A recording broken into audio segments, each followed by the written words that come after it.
What is going on, guys? What's up, and welcome back to the UnBAIS podcast with your host Andrew Raftis and Pierre Samia.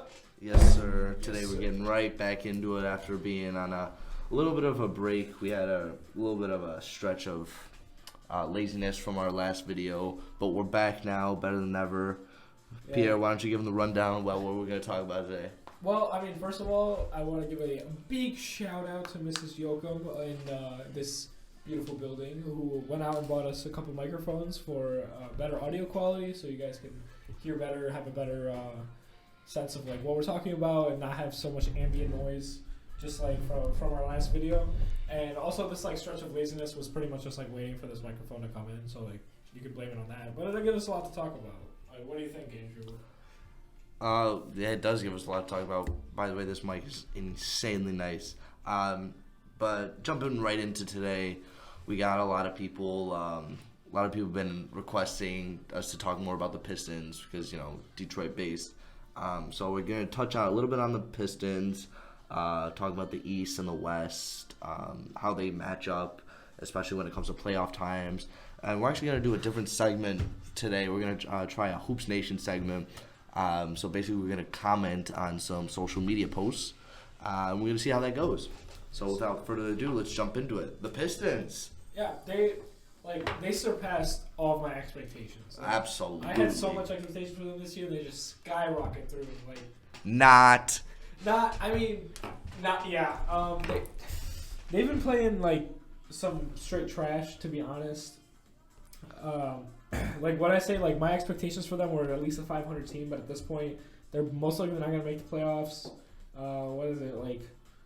I'm guessing my prediction is like 11, 12 games under 500, just by the way they've been performing. Like, out of the last 4 games, they played the Cavs twice, Chicago Bulls, and the Pelicans. All three of which being among the worst teams in the league, and they were only able to pull out one victory to the Cavaliers by 2 points, and the rest were some pretty disappointing losses. Yep. The Pelicans game, I watched it and I was disgraced. The performance was abysmal, to say the least. I mean, Pelicans are sitting at 14th in the West, which, when you consider the West, it's heavy super team based with the Lakers, and I think the Nuggets get slept on, but I think that the Pistons, without having Blake, who wasn't doing too well when he was here, and Marcus Morris being our only two injured players, I think we should have done a lot better, especially with D Rose and Drummond picking up our slack with the scoring. I think you are missing something important though, because we do have Luke Kennard out, who's like 20 points a game, and he's developing into a pretty good star, but like the past couple games he hasn't been playing. But then again, like amidst all these trade rumors with Drummond that we're going to talk about in a second, you'd really think he'd maybe step it up, try and bump his trade value, go to a better team. Right. But he's kind of just stayed where he was. You can't. I've never seen Drummond as a leader. He's more of like a complementary player. Right. Which is why he worked so well with Blake Griffin. Mm-hmm. But I think moving forward, if this trade doesn't go down, we need to start building around him and get him somebody else, because at this rate, Drummond is just putting up these insane numbers for no reason. He can't do anything like when we need him down the stretch. Right. He's got second most 2020 games in NBA history right now, and that's an underrated stat, but it goes underrated because of how lackluster the rest of the Pistons are playing. And not to mention, Andre Drummond's averaging almost 4 turnovers a game this season. It's insane. Right. So I think when we talk about Drummond, I think we need to consider all his ups and downs, as well as how much he's making. $28 million a year. Yeah, and he apparently, based on what I've heard, is that over the summer Drummond asked for a contract extension, and the Pistons would not give him the max, and that's what he wanted. So now that's why we're scared for him to leave in free agency, because of his pursuit for a max contract, which, in my opinion, I don't believe he deserves. Even though like these stats are amazing, I feel like he needs to be a better overall player to deserve a max contract. But I can still see where the fear is from the Pistons front office, because I do see some teams who need a complementary star like throwing a lot of money at him in the summer. So that's why there's this like urgency to trade him right now, is because they don't want him to leave for nothing. Right. And I think, going back to trade rumors, I posed this trade to just a few days ago. I thought maybe Jared Allen for Drummond, a straight swap. I think that Jared Allen could be he's a great rebounder for the Pistons, and he's also an underrated assist man. He dishes the ball incredibly well, and especially complementing D Rose, getting D Rose more scoring. So off that note, do you think that the Pistons should try and salvage what they've got, or should they just blow it up and rebuild? Personally, I think a total rebuild, because we have an injury-prone Blake Griffin who's literally out right now, who are paying $35 million a year, and then we got Drummond who are paying $27 million a year, which I don't necessarily mind paying Drummond that much, like you said, because he does get a lot of boards, he does put up big numbers in the paint. But I think we're in this rut, and I think when we acquired D Rose, that should have been the moment where the Pistons front office was, maybe we need to completely declutter this team and start rebuilding from scratch. I don't want to say it's necessarily too late right now to rebuild, but I think they should start getting in the process, dump some salary space, maybe tank so they can get a good draft pick. But it's I think at this point, if you're looking at all the trade rumors, they are looking for draft picks for Drummond, and not a single team has offered a draft pick for Andre Drummond, which is why he hasn't been traded sooner. So I think there's definitely a notion that the Pistons want to rebuild. In my opinion, I think they should try and maybe salvage what they have, because without injuries, I think this team can be 8th, 7th, maybe even 6th seed. They can be a really good team when they're all healthy. But I think this was just a down year. And in my opinion, if we can retain Drummond over the summer and we don't trade him, and we can do a lot better with our free agents, we could be a contender in the East. I see where you're coming with the rebuild, right, but that's a whole process that's going to take us 6, 7, 8 years. And as a fan, it's hard to watch, especially when you've been watching this 500 team for the past couple of years. Now you're just going to watch them be way I would below agree. 500. I think that's an excellent point. Actually, me as a fan, I would not like to see a rebuild, but I think it's what's best for the team. But I understand where you're coming from. We do have a lot of good pieces. It's just our timing seems to always inevitably be off with the Pistons, so it's rather unfortunate, but it is what it is. We're moving on to the East and the West as a whole.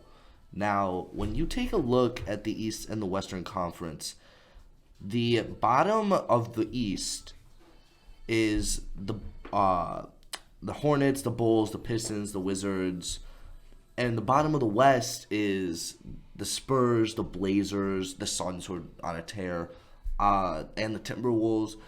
The bottom of the tables really highlight like the differences in the conferences as a whole, and I think it's because the West is such a target area for free agents and people who want to expand their career. And going in a little bit further on the West, how the Jazz is the third place team in the Western Conference right now. I think that Mike Conley, Donovan Mitchell, and Rudy Gobert are an underrated trio that doesn't get as much credit as they deserve. Maybe not here per se because we're East Coast base, but what do you think? To prove what you just said, when you said Utah Jazz, I forgot they existed. Right. Looking right now, and they're third. It's kind of insane. I completely forgot of all their free agency moves and everything. Partially because I really don't think they get the attention they deserve on social media. Right. You don't see a lot of things for Donovan Mitchell and Mike Conley and even Rudy Gobert, who are amazing players, but I've rarely even seen them. Maybe a single Pistons game. That's all I've seen of them this year. Uncle Joe Ingles, they've got some amazing pieces, and there's no reason why they shouldn't be up here. Oh, they have such an extensive bench. Yeah, I just don't think they've been getting the exposure they deserve. Absolutely. They're a seeded team. I think part of the reason for their success is Quinn Snyder as Donovan Mitchell and Mike Conley both said he's a great coach, and I think that's why the Jazz attracts a lot of these free agents like Ed Davis, Jordan Clarkson, Emmanuel Mudiay, Royce O'Neal. Those are solid bench pieces who were starters once a year ago on their previous teams. But moving further into the West, I did not expect the Trailblazers to do so poorly. Not necessarily like they're doing bad, but from where they were at last season to where they are now, I mean, they're sitting at 10th, with under 500 team. I don't know. What do you take? Yeah, I kind of expect it. I've always thought that the Trailblazers were massively overrated, and I've never really liked them. I mean, maybe some of that comes uprooted in because I used to like the Thunder a lot, but the Trailblazers as a whole, I just didn't really think they could be carried by just Damian Lillard and CJ McCollum, especially when they're like just hot and cold, because you never know when one of them is going to turn on. Like as much as people love Damian Lillard, I do feel like he has a lot of games where he just kind of shies away into the center, into the back of things. And same with CJ McCollum. CJ McCollum is literally nothing without Damian Lillard. When Damian Lillard was out, CJ McCollum was not producing. Right. They complement each other well, but it's the inconsistency that I think is the problem for them, and the fact that they don't have a solid front court. Yeah, they don't. It's just a backcourt heavy team, and you can't really do like even though today's NBA is more 3-point based, you still need people going hard in the paint. And the Trailblazers, they did well with getting Hassan Whiteside, but he's also been kind of in the background. Like he used to be one of the top rebounders in the league, and he still is, but he isn't as talked about and as dominant as he used to be. Right. That's a great point. Moving on in the West to the Phoenix Suns. How do you think they match up against the rest of the teams in the West? Seeing as how I think they beat the Lakers a week or two ago, and just their overall team. Well, I mean the Phoenix Suns. Going into the year, I thought they were going to be at least decent because DeAndre Ayton, the number one pick, underperformed in his rookie year, and we can all agree on that. And he was super dominant in college, but now since he's back, I do think he's been carrying the team a little bit. And then I think the biggest thing, which is why they're in 11th place right now, is because of Aiden's little suspension. Right. But other than that, I mean, Devin Booker, Electric. in my opinion, Devin Booker's like amazing, but I think the Suns need to just get rid of him and like continue their rebuild because Devin Booker is just going to continue putting up these insane numbers on this team that is going literally nowhere. Yeah, I would agree. I think he takes too many shots in games. Granted, he is a great shooter, great scorer. I think the Suns would do better with a little bit more of a defensive-minded player. But just taking a look here at their roster, it's not bad. Kelly Oubre, Ricky Rubio, Dario Saric, who they got in the trade with the 76ers. Kelly Oubre looking like a mushroom, bro. A little bit. But I don't know if you know who this is. Jalen Leclerc. I don't really know how to say his name, but he was a high school player. He was a senior in high school last year, which I thought was really interesting. Going further along the West, you see the Lakers. They're good. I mean, you can't undermine them. They picked apart Dallas a few days ago. They're the Lakers. It's the Lake Show time. It's Jared Dudley being the bench player that the Lakers need. LeBron and AD are showing up a little bit more, and I think part of the Lakers' success is their bench. I think they have a great bench. Their starters are great alone. Don't let me get you wrong, but I mean, Avery Bradley, Alex Caruso. They have Jared Dudley, he's underrated, and people forget that he has been in this league for a while. And I think it's just because he was such a joke, right, during the playoffs last year. But I do agree. He's pretty much a sniper. And he has a lot of experience, and he brings some much needed.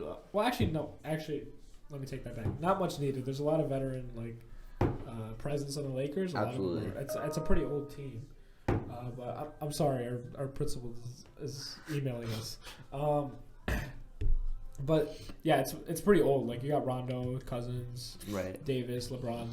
They're all pretty old. And even Dwight Howard. But despite their age, they're producing like a younger team. Absolutely. And as you were saying about the bench, I think one of the biggest worries for the Lakers coming into this season when they acquired Anthony Davis was their bench. People didn't think they were deep, but I think people like players like Troy Daniels and Danny Green and Jared Dudley and then Quinn Cook and Alex Caruso came out of nowhere. I don't think nobody really even though he isn't really producing that much, and I think the hype around him like it's a little overhyped, but when you see him play, he's still good. Like when the Pistons were playing at the Lakers, every time he touched the ball or he beat something, the whole crowd would roar onto him, and I think it's a little demeaning to the other team, and it could have like a psychological effect, especially when you got a balding player. Yeah, it's the bald sensation. He's not really doing anything, but he's being praised by this home court. Right. No, go ahead. Yeah. But I just kind of wanted to move on. I think the Sixers are underperforming a little bit, even though they lost Jimmy Butler. I think their core still remains with Embiid and Tobias Harris, and 6th place is now where I saw them. I thought they were going to be top 3 at least at this point. Absolutely, I would agree with that statement. I definitely had them in my top 3 with Milwaukee, the Celtics, and the 76ers. I thought Ben Simmons so far throughout this year has been a little bit overshadowed by the acquiring of Josh Richardson and how big their starting 5 is. He's a sniper, though. Indeed, he is. But the top of the East is really interesting because I don't think anybody expected the Miami Heat to be It's third. Really funny. It's actually really funny because I distinctly remember over the summer when Jimmy Butler decided to sign with the Heat, nobody took that seriously. Like, Right. This man left an amazing situation in the Sixers to go to Miami, which really didn't have much, especially after Dwayne Wade left.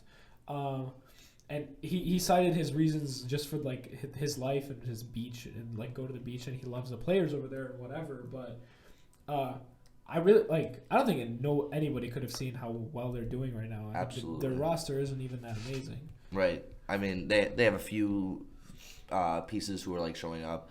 Bam Adebayo and Tyler Hero, who's becoming an amazing sniper. I do think that the rookies kind of got them to this point as well. Right. But can you imagine if Hassan Whiteside was still on this team? Oh no, I think he'd make them worse. But personally, I'm not a Hassan Whiteside fan. But the top of the East, the Milwaukee Bucks, 35-6. Not a surprise. Best record in the NBA. I, for one, am a Bucks fan. I want to mention that I'm not a bandwagon. I've always liked the Bucks. Do you think anybody can catch them? Celtics, maybe the Heat, maybe even the Raptors, who are doing good for how the media thought that they were going to do horrible. But what's your take on the Bucks? How do you think they're going to end up with the season? For the Bucks, I think they're home and clear because they're 7 games ahead of second place, and they pretty much need to go. They pretty much need to go like they have to lose like 8 in a row to lose their spot, or pretty much just go negative for the rest of the season. But right. I think they're set, and I think they're going to be the team to beat in the playoffs. But like as I mentioned in the playoffs, I really don't think this first seed is going to do much for them. I see them as a second round out. Really? So, yeah, because the thing is, like, as much experience as Giannis is now getting in the playoffs, it's his 3rd or 4th year in the playoffs. I think once we get to that point, Giannis is going to underproduce again. Or not even just him underproducing, I think it's his team around him. Right. They have lost some pretty good pieces. Right, but at the same token, they have gained some pieces in, Dragan Bender, who doesn't play a whole lot, but he's still... I think they kept their solid core, but added a few good pieces, like Kyle Korver, great shooter. Robin Lopez, he's kind of irrelevant. I think the biggest thing, though, is that they lost George Hill. I think George Hill brought a kind of... Oh, did they not? No, they didn't. They didn't lose George Hill, which is actually... I got fact-checked. Yeah. No disrespect, but, like, George Hill is a great piece to have on any team. He's a leader, a vet. Yeah. It's kind of like a Rondo figure who can also shoot. So right. Yeah. And I'm gonna have to disagree on your take with the Bucks. I think they will make it. Hopefully, they'll make it to the finals. To say they'll win the finals with how well the teams in the West are playing, I think if they go up against a team like the Lakers or the Bucks or the Lakers or the Clippers, I think that might be an interesting series. I don't know necessarily if they could pull that out, but we'll see. Giannis is still young. I think he's only 25 maybe. But let's move on from the East and the West and talk about our next segment, which is Hoop Nation segment. The take this away? Hoops Nation hype. Really, I don't know if I don't think we'll get copyrighted for this as an Instagram page, but run by Buster Buster for president. I just wanted to go through the first 5 or 6 posts and just like see what we think about them. So I'll put like images on it on the podcast so you guys can see. So the first thing I wanted to talk about was there's this picture of Alex Caruso as a high schooler, and he's extremely thin. And the middle picture shows the Captain America transform, and then all of a sudden you see Alex Caruso dunking the ball, and I think this is hilarious. Like, it's a very funny comment. Don't you think this is like a testament to the hype of Alex Caruso, right? Like how overhyped he is. Like, do you think he's actually like a superhuman basketball player? Absolutely like, as something not. we're seeing? Okay. I think for his size, he's good, but you can't be a superhuman basketball player while being on the bench and averaging 4 points a game. Yeah, I think what like out of all the hype and when I actually saw his averages, I was thrown back a little bit. I was like, wait, 4 points? This is what we're doing? Right. I think it's just because of a couple dunks that he had and the fact that he's balding at 22 that like has generated this hype around him. But I mean, okay. Moving on to the next post I wanted to talk about was talking about how impressive Ferguson has been on the Oklahoma City Thunder. And like the Thunder have kind of been off in the background, but it's talking about how he's guarded almost all the All-Stars or the potential All-Stars, and he's kept them to under 30% field goal. I mean, he's 1 in 6 and 4 turnovers on LeBron James, right? Guarding him. And like, what do you think about the Thunder in a whole and having someone like this, especially someone who's almost he won the dunk contest, right? Didn't he? I think he won the dunk contest a couple years ago. I do not know, but one thing I want to mention about the Oklahoma City Thunder is while they are not performing as well, I think they have a lot of young, good talent like Ferguson, who's a lockdown defender. I don't think anybody can argue that. And Shai. Oh my God! What a scorer! A 20 rebound, 20-point triple-double last night, which is right. Insanely good. I think he complements Chris Paul really well in that Chris Paul is able to get him the ball and he's able to find open space and open shots. Let's move on to the next post, though. All right. Describe Luka in one word. What do you think? Resilient. Resilient. European. Not European. I think amazing all around. I mean, really, just one word can't describe this man. He does it all. He's young. He's more experienced than most of the kids his age in the league, and he's putting up monster. And I think an underrated thing about Luka is he does it on both ends. He's a great scorer, but he also has good length on the defense, long wingspan. He's able to lock down defenders. Next post. And then one more post I wanted to go over was every fan base's most hated player. And I just wanted to go over some of the most notable ones. First of all, it says the Atlanta Hawks is Matthew Dellavedova. Does anybody know what Matt Delly did to the Hawks? Someone please tell us, like, if you're doing this and like understand what's going on. Please tell us why the Hawks most hated player is Dellavedova. But some of these make some sense, like the Trailblazers hating Westbrook, which I really think should be opposite. I think the Thunder should hate Damian Lillard, but there's just the rivalry there. And then Toronto hating LeBron because LeBronto.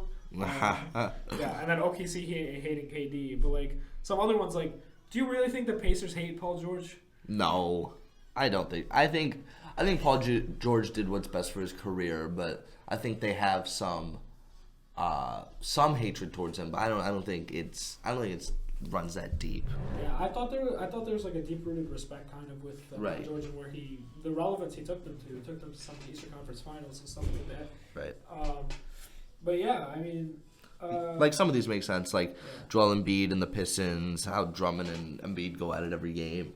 Yeah, and how Embiid bullies him, beats the crap out of him every time. But I mean, the Mavs hating Rondo, that's literally just because of like the early 2010s when the Celtics were bossing the Mavs, or the Lakers hating Patrick Beverly, which is really funny because of all the beef he's created. Right. And the Knicks hating Porzingis. Wasn't that a trade? I think no. The Knicks hated Porzingis when he came into the league. It's like the most famous video on the internet, and then they loved him. But then he got traded, so I hate him now. I don't know if he requested a trade or he was just traded outright. But I don't understand that one. Yeah. Another one I don't understand is Harden and the Bucks. What's I don't know Buster for sure. Hoops Nation, you guys. I don't. Oh, this is actually from Slam Studios. I don't think I agree. But anyway, I think that'll wrap it up. Looks like there's about 3 minutes left of some gameplay. I mean, you guys enjoy that. I probably lost. I don't remember, but yeah. Peace out, boys. See ya.